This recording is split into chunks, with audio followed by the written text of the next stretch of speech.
the spectators back talking about that full contact fighting situation. Um, inside and outside leg sweeps at a 15-second count. So when they hit the ground, they go to one knee up to 15 seconds, even on an ankle sweep or a knockdown. So with no rounds, I mean, who would take advantage of that full 15 seconds?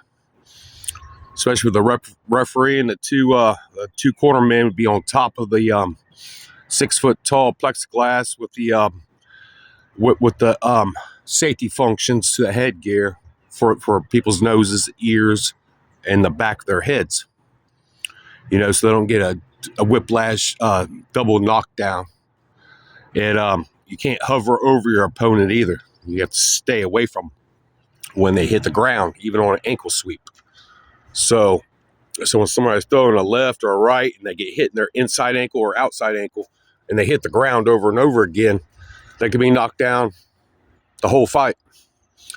To take them off their course of attack, the ankle sweep would be probably widely used, especially against strikers that are really good with their hands, more than likely so. But that's what that training's about, that somebody that knows what they're doing with inside and outside ankle sweeps and knees. Now, knees to the torso, knees to the thighs,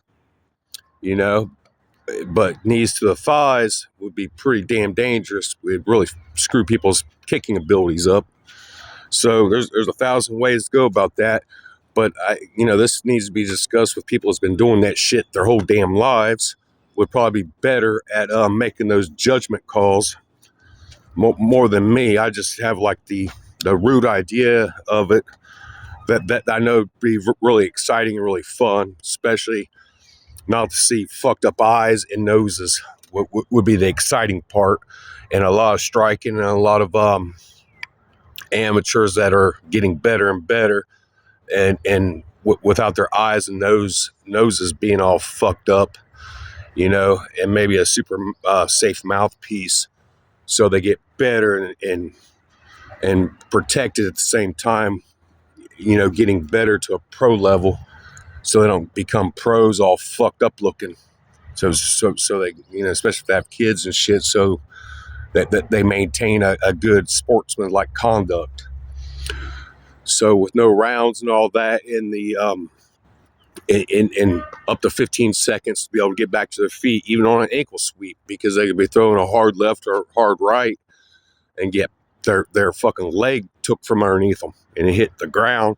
So the fighter has to back up, and wait for him to come up and the referee count up to 15 seconds for him to get back to his feet. So them fights can go maybe a half an hour to an hour. And that damn experience and that conditioning would mean everything to the amateurs. And if that ever took place, and if they ever became pro, then pros be monstrosities with those with that open range of combat, because they could utilize those plexiglass walls to do spinning back fists and elbows and all that shit. And I was thinking about a double mouthpiece where it goes top and bottom with a breathe hole out of the front of it to actually protect their lips from being shattered with the elbow. So super safe shit.